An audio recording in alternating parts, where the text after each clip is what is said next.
Biza Kelesda ochilgan Tarnovga keldik. Bu yoqda eng zo'r ovqatinglar nima desam, menga baraninoshka, ya'ni qo'yi oyog'ini taklif qilishdi. Mazasi bomba. Menga juda ham yoqdi. Bilasizlar, Tarnov oldin Sebzorda edi. Bu 3-filial degisi ekan. Kelesda joylashgan. Ovqatlariga gap yo'q. Toshkentlik gurmanlar Tarnovni juda ham yaxshi biladi. Men milliy taomlarga kelib turib, qaranglar, bunaqa salat ko'raman deb o'ylamagan edim. Buni oti burratto deyilar ekan. Italyanskiy sirdan tayyorlanar ekan. Men buni gruzinlarni xinkalisiga o'xshatdim, lekin unaqa emas. Bu usti ham, ichi ham sir bo'lar ekan. Qani endi yeb ko'ram. To'g'risi qanaqa yeyilishini ham bilmayman. Menga o'rgatishga harakat qilishdi, men tushunmadim. Bu yoqda qo'ziqorinlari bor. Mana bunaqa salatli listlar, qovurilgan kartoshka, cherry. Qani mazasini ko'ramiz. Tishlab yesam hech kim otib tashamasa kerak. Qani bismillah.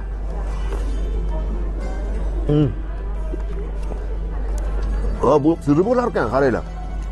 Endi qani qo'ziqorinlari bilan odamning mimikasida yolg'on bo'lishi mumkin, to'g'rimi? Lekin yolg'on bilan rost ajratib ola olasizlar.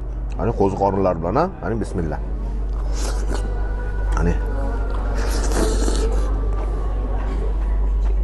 Bomba. Qaranglar, sousini ko'rsatgan, kislo-sladkiy. Ya'ni nordon va shirin, lekin achchig'i ham bor. Mana qo'ziqorin ustiga yarimdorlarni ko'ryapsizlarmi? Retseptorim jinni bo'lib qolay deyapti. Nima yeyotganini tushunmayapti, lekin juda ham mazza. Jaydarligim uchun xafa bo'lmaysizlar. Aybeksga bolalarga o'xshab vilkalar bilan mamnaq qilib yesam bo'lardi men ham. Yeyishni bilaman. Qo'lda bu salat yeyish boshqacha kayf ekan. Agarda keladigan bo'lsanglar, bitta o'zingizga bitta salat etinglar, mazza qilib yeyinglar. Men shaharimizning eng qimmat restoranlarida ham bo'lganman, lekin bunaqa sharoitli kabinkani hali hech qayerda ko'rmaganman. Qaranglar, katta panorama oynalar debdi. Stol 15 kishilik, bemalol xohlasanglar biznes lunch, xohlasanglar choyxona, xohlasanglar gap, hammasini mashhur o'tkazsanglar bo'ladi. Tarnov oilaviy restoranimizga bemalol to'polonchi bolalaringlar bilan kelinglar. Bu yoqda igrovoy plashatkalari ham bor. Tarnov oilaviy restoranimiz juda ham katta. Qaranglar, bu yoq 500 kishini bemalol yutib yuboradi. Agarda tug'ilgan kun o'tkazmoqchi bo'lsanglar, mutlaqo tekinga sizlarga shou uyushtirib berishadi va to'rt hamma narsani o'zingizlar bilan olib kelsanglar bo'ladi. 8 kishilik gap o'tkazmoqchi bo'lsanglar yoki ulfatinglar 8 kishi bo'lsa,